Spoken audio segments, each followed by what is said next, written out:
ఏ జీవి ఏంటమ్మా అలా పాతేశారు? మా వైజాగ్ బీచ్ లో లోపల ఇసుక లోపల ఇలా ఏంటమ్మా? మ్యూజిక్ సిట్టింగ్ అని పిలిచారు సార్, పాతేశాడు సార్. ఈ అనిల్ చూస్తే వణికేచేస్తుందమ్మా. ఏదో అడుగుతాడు. నాకు తెలిసి పటాస్ అప్పుడు బానే ఉన్నాడు సార్. మీరే బాగా ప్యాంపర్ చేశారు. నేను పాడతా దగ్గర నుంచి ఈయన్ని పాతేసే దాకా తీసుకొచ్చారు. సార్ సార్ సార్ సార్ ఏంటి ఏంటి సార్, సార్, సార్, అక్కడ చూడండి.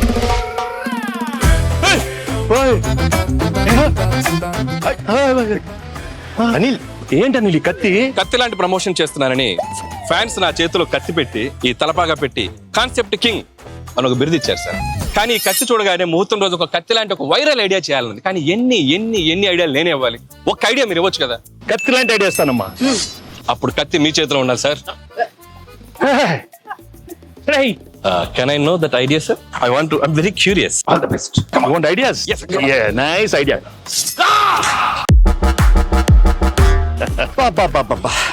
రావిపూడి రక్తంతో విజయ తిలకం దిద్దిన వెంకటేష్ గారు.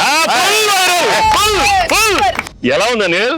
వైరల్ ఫీవర్ వచ్చాను నేను బయలుదేరి. ఆగమ్మా నీళ్ళు. ఈ సినిమాలో ఇంకో హీరో ఉన్నాడు, మరి నాతో తిలకం పెట్టించుకోవాలి. వీర తిలకం అమ్మాయిలు కదా పెట్టాలి.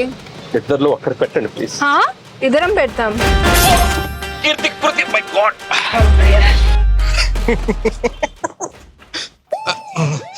బాగా ఎంజాయ్ చేస్తున్నట్టు జీవి గారు. బ్రేక్ఫాస్ట్ వద్దురా, నా కడుపు నిండిపోయింది. ఎంత రాయలసీమ బ్యాక్ డ్రాప్ అయితే మాత్రం మరీ అంత రక్తపాతం అవసరమా? మనది ఫ్యామిలీ బ్యాక్ డ్రాప్ ప్లీజ్.